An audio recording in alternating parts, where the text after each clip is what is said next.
mengenai awal globalisasi. Mari kita simak.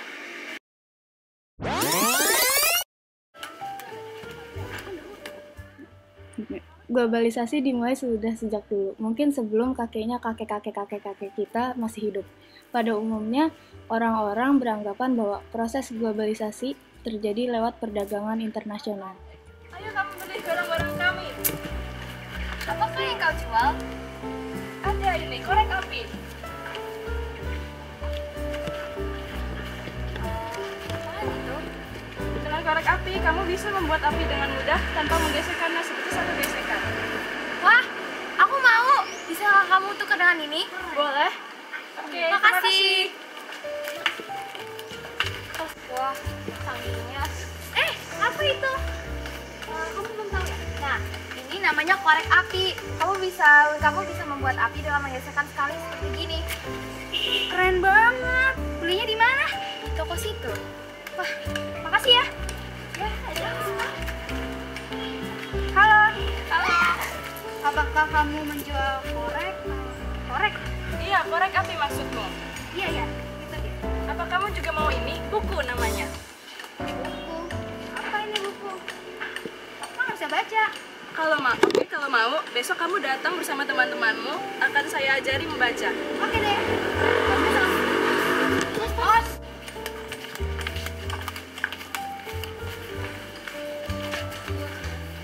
Halo semuanya. Hai. Saya di sini akan mengajari kalian membaca. Ini huruf A.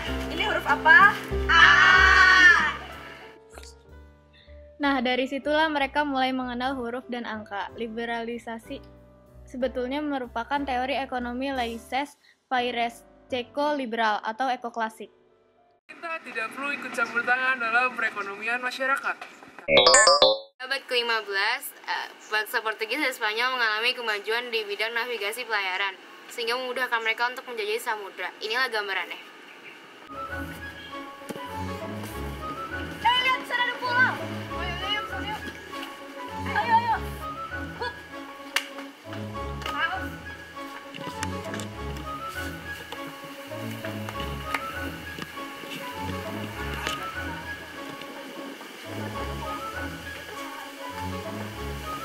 Itu gimana?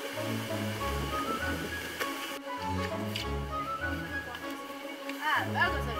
Sekarang kita cari daerah lain buat puasa. Lanjut. Ini daerah untuk puasa Portugis sama Spanyol. Oh iya, Kapten. Mana pendudukan? Hei kamu, sekarang ini adalah tempat kekuasaan Portugis dan Spanyol. Kamu harus menuruti perintah saya.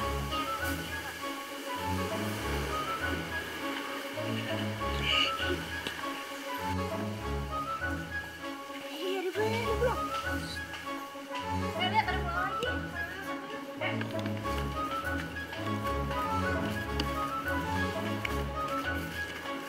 Mana kita? Ini di Asia deh. Ya, bagus. Daerah lain untuk dikuasai. Haha. Kamu jaga juga daerah ini. Baik, Kapten. Berdiri.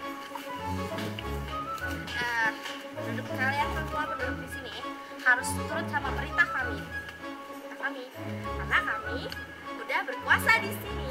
Dengar. Bangsa Spanyol dan Portugis merasa lebih kuat, berhak menguasai dan memerintah bangsa-bangsa lain yang ditaklukkan. Seperti itulah gambaran globalisasi abad ke-15. Keadaan ini disebut periode awal dari globalisasi karena adanya hubungan antar bangsa dan negara di dunia. Negara-negara di Eropa memulai beraktivitas perdagangan. What is this? Oh, it's pencil. How much is it? 1,000. Oh, how about 2,000? Alright. Clear. Okay, thank you. This is Mereka memulai membuka bursa saham, bank umum, perusahaan perdagangan.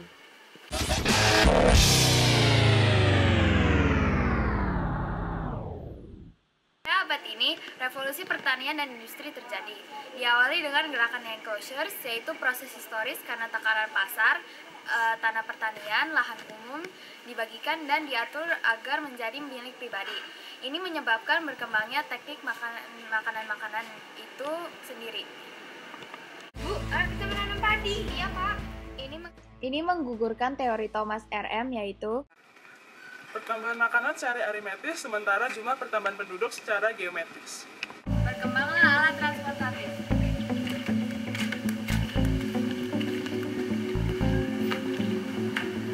Wah, mobil nih. Mbak, berapa nih, Mbak? Nggak apa-apa, kagak dijual. Wah, oke dah. juga berkembangnya perdagangan di negara-negara Asia dan diikuti dengan penggunaan bahan bakar, mesin uap, mobil, radio, dan telegraf.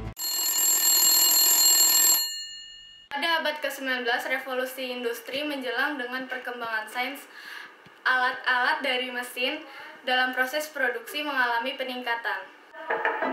Excuse me.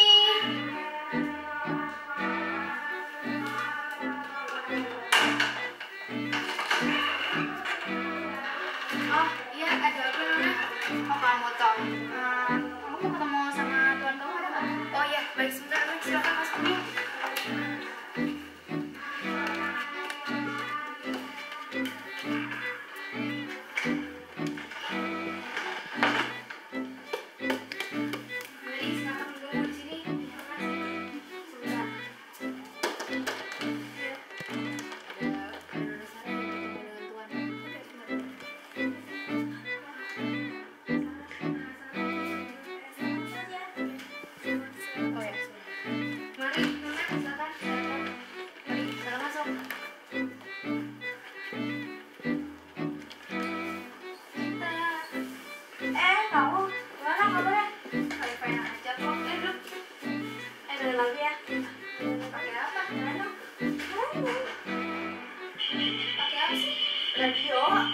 Radio.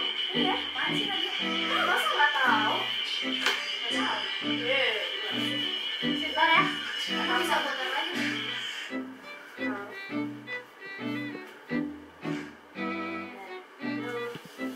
Lu ngapain sih? Ngomong sendiri gila ya? Enak aja, telepon. Telepon tuh komunikasi canggih sekarang. Itu HP. Iya. Bisa telepon kemana aja semalam. Telepon siapa aja. Ya ampun, kita udah tua kali ya. Jangan pakai canggih aja. Ih, lu tuh tua. Di Inggris, 1846 dianggap sebagai satu langkah maju bagi perdagangan bebas dunia. Jika globalisasi dimengerti dalam konteks perdagangan bebas dunia. Corn Laws ini mensubsidi National Crops, terutama gandum yang dilindungi oleh hukum. Hal ini dipandang baik bagi kelompok yang anti terhadap hukum. Peningkatan ekspor sejalan dengan perkembangan teknologi kereta uap, kereta api, dan telegraf. Bersama dengan munculnya kereta api Central Pacific dan Union Pacific, muncul pula pertambangan batu bara, jaringan retail banking, tekstil, dan peleburan besi. Sekitar 1860, globalisasi bermuara di penciptaan telegraf transatlantik yang menjadi prasarana komunikasi antar Inggris Amerika.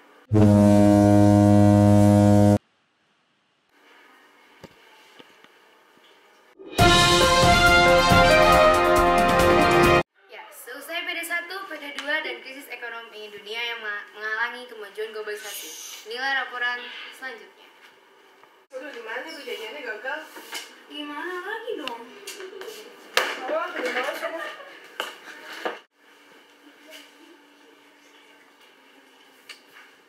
Ya, perjanjian Versailles gagal. LBB-nya malah pula lagi. Ganti deh. Pemirsa, kita saksikan tayangan berikutnya. Seperti yang kita tahu, perang pasti menyebabkan kerugian. Mari kita saksikan. PD1 dan PD2 menyebabkan kerugian sekitar 380 miliar dolar karena rusaknya infrastruktur.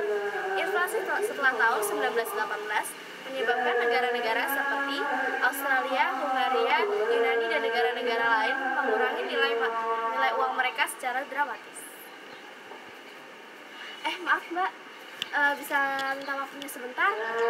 Ini syuting apa toh Mbak? Gini loh, gimana kalau seandainya Mbak ini hidup di negara-negara yang ngurangin nilai uang mata uang mereka? Gimana pendapatnya? Apa ya Mbak tadi pertanyaannya?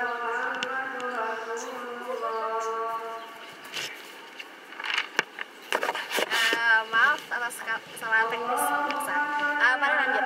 Karena itu hal tadi tidak disebut sebagai globalisasi, tetapi nasionalisme ekonomi. Tiap negara mengembangkan perdagangannya sendiri-sendiri. Akhirnya diadakan berbagai macam konferensi dengan hasil yang tidak menggembirakan.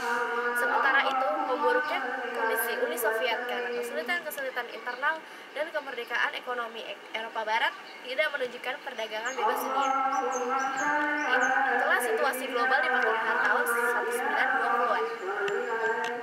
Terima kasih Citra, demikian Ya, acara nggak seru. Tidur aja deh, udah malam. Lo tau gak sih, apa sih globalisasi yang sekarang muncul itu sebenarnya tuh gara-gara negara-negara di Asia pada tahun 1945 itu muncul. Iya sih, gue baca di internet ada 30 dari 50% perusahaan transnasional tuh ada di Asia. Buktinya ada Cina sama Thailand yang perekonomiannya naik. Nah, tapi kan tetap aja Jepang itu kunci suksesnya. Buktinya Jepang itu adalah negara yang ekonominya paling besar, kedua dibanding Amerika. Iya sih, kemarin ingat gak pas baca cerita itu katanya globalisasi modern itu kaitan erat sama zaman Jepang yang modern. Nih, Itu Caca. Caca sini deh, Caca. Ini dong cerita yang lagi yang kemarin itu. Yang kemarin, Yang itu loh yang tentang globalisasi itu. oh, kalian pengen tahu ya? Jadi gini, Commodore Perry datang ke Jepang pada tahun 1853. Nah, hal itu tidak hanya berpengaruh kepada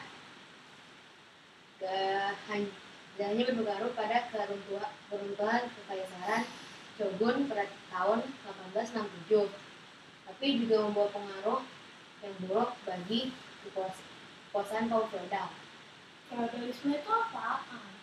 awalnya kan udah dibilangin, feudalisme itu kayak semacam yang berhubungan sama bangsawan. Makanya jangan bengong. Nah, aku tahu. Nah, di situ perjatuhan dari Roma tuh menjadi awal bagi Jepang untuk bangkit sebagai negara yang modern. Nah, Jepang tuh memeluk konsep-konsep ekonomi modern karena Jepang sudah modern dan dominasi Amerika Serikat yang terlalu besar, maka menciptakan sebuah masyarakat yang makmur dan stabil. Iya, ngerti? Tuh. Makasih, Cak. Oh, janji gak bakal Jadi, itulah sejarah dari globalisasi.